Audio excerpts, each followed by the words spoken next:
Yuzingiz xira, teringiz notekis ko'rinadimi?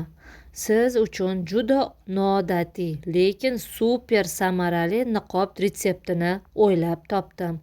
Bu niqob yuzingizdagi har xil ajinlar, qora nuqtalar hamda har xil aknelardan, ugrilardan ham tozalaydi va yuzni xiraligini yo'qotadi. Bu usulni ko'pchilik bilmaydi.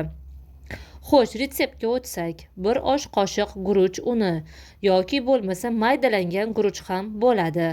Bir choy qoshiq yashil choy, ya'ni ko'k choy, uni maydalash kerak bo'ladi. Yoki maydalanganini olsangiz ham bo'laveradi. Bir choy qoshiq tuxum oqi, bir necha tomchi zaytun yoki bodom yog'i bo'ladi. Barchasini aralashtirib, yumshoq massa tayyorlaymiz.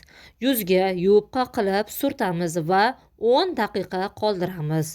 Yuvayotganda biroz yuzni massaj qilib yuvamiz. Shu payt o'lik hujayralar to'liq to'kilib ketadi.